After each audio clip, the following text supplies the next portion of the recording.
But the first thing you're going to do is you're going to take those beautiful raspberries and we're going to scoop them into our containers, our pots, and they're going to be 8 fresh cups each, okay? We've got our raspberries on, and this is what you need to do. The raspberries are going to cook down very quickly, and I am using for this recipe the Real Fruit Low or No Sugar Needed Pectine by Ball. Just read the instructions. Each, if you buy the box or if you buy pectine, there's going to be a little bit difference in how much you put in your fruit. And this one actually calls for, I've got 8 cups here, and it calls for 1 tablespoon for 2 cups. So I'm going to be putting in 2, 4, 6, 8, 4 tablespoons. And you're going to do that right away with this recipe. And then you're going to be adding your monk fruit. Now, remember, strawberries are, now you know raspberries are a little bit tart. And for me, I'm not really big on the sweet tooth end of jams. So I'm only going to add about a cup of monk fruit to this recipe. But you may want to add up to 2 to 3 cups, and there's nothing wrong with that. Remember, your monk fruit is got no, I mean, there's 0 carbs and 0 on the glycemic scale and 0 sugar, okay? So you can make it as sweet as you want, and it's not going to affect the pectine. Don't worry about it. And while that's cooking, my friends, make sure you're doing your jars and get your water bath canner going. I'm just going to show you. I don't have a rack that's big enough for this gigantic canner, but then what you do is you use your dish towel. So easy. And what we're going to do is we are going to get this up to boil, and then we're going to boil it for 1 minute, and it's going to be ready to go in the jars.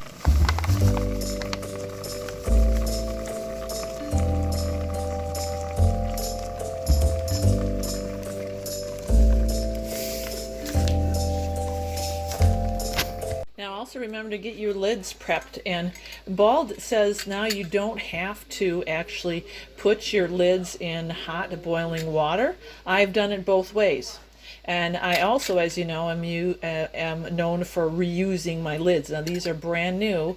In the last batch I did not boil, and everything sealed well. So you know, it's a personal preference. You know, this is the thing about canning. You have to experiment, and it's okay to experiment, because if you fail, you can always just eat the stuff right away. And this is the boil that you want to watch for. You see that? Okay. When it starts getting those bubbles, and continually, then you start your timer at 1 minute. And you know what, my friends, if you cook it a little longer, you know, don't sweat it. Don't sweat it. I've been doing this so long, it's really hard to fail a batch of jam. I mean, really.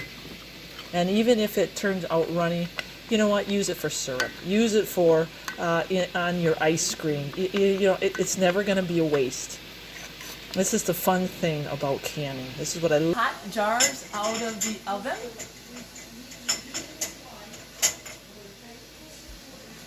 And I like to have my setup where I've got dish towels in case I drip. I like to have everything close. And you can hear the water is getting ready.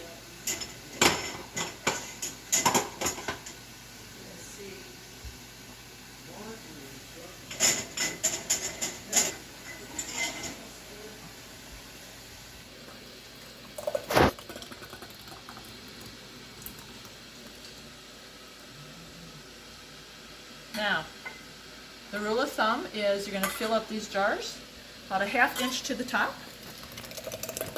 And you know, it kind of takes practice.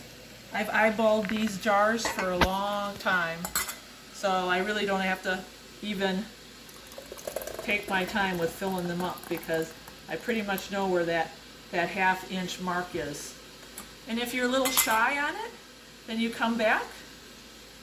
So here's another learning trick too. These jars are really hot. Just have a cloth with you, and when you put on your lid, you're just going to do it a nice little twist. You don't have to go on there super tight. Don't over tighten them. And you kind of learn as you go with working with hot jars how to handle them without getting burned. Trust me, I've gotten burned several times over the years, and I've learned kind of the tricks of the trade. Also, if you get any jam along the edges, just wipe them up with that towel. And then we're going to go right into the water bath canner. And you want the water to cover your jars about a good ½ inch to inch. And I used the really big canner here, and I thought I was going to have enough. And so, okay, so you see how this isn't enough? So no problem, I'm going to just put more water in there. And then you just wait for it to get up to another boil.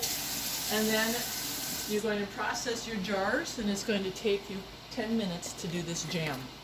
And when you process them, it has to be up to a rolling boil.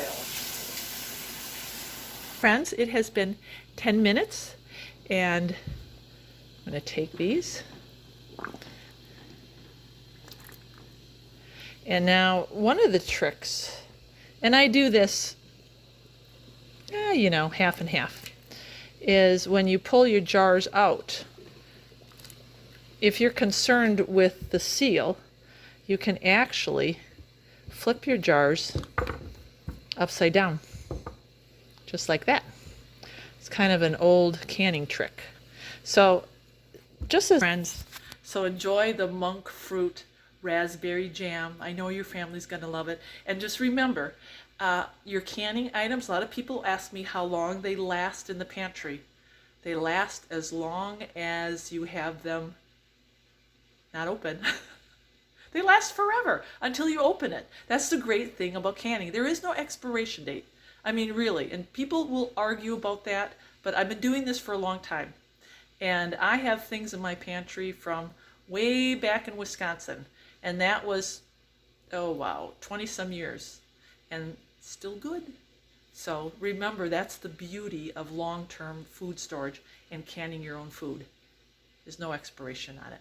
Just keep it in a cool, dark pantry, and you will be safe. All right, my friends, God bless. And remember, God provided all of this. And I was just the helping hand in it.